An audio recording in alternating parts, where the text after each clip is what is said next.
Mo'min musulmonlarning ikkita ulug' katta bayram bor. Ramazon hayiti, Qurbon hayiti.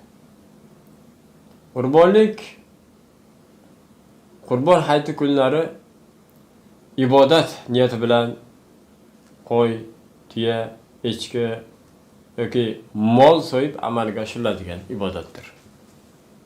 Bunga ulug'iyya deyiladi.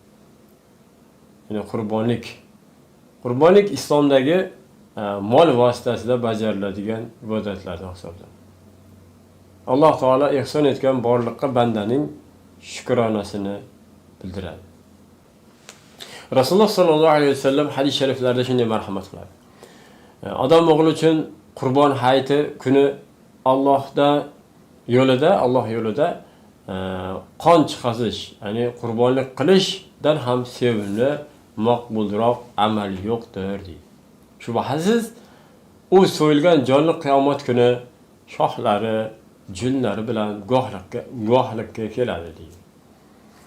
Hech shubha yo'qki, qurbonlikning qoni yerga tushmasdan oldin bu ibodat Alloh dargohida qabul bo'ladi. Bas shunday ekan, qurbonlik qilish bilan dillaringizni xushnud eting. Tirmiziy ibn Moja. Ya'ni qurbonlik qon chiqazishligi bilan u insonning gunohlari ham kechiriladi deydi. Mana shunday Qurbon hayiti gunohlar kechiriladigan, hamjihatlik, tuyg'ulari jo'sh uradigan, muhtojlarga quvonch baxsh etadigan kunlar bo'lgani uchun shodlik va shukuhi manbaidir. Mana shu bayram kunlari ota-ona, ustozlar, qarindosh urug', do'st yorlarni ziyorat qilish, ko'ngillarini olish, savoblari amallardan hisoblanadi. Hayit oldidan xonadonlar, ko'cha-ko'ylar, qabristonlar tozalanadi.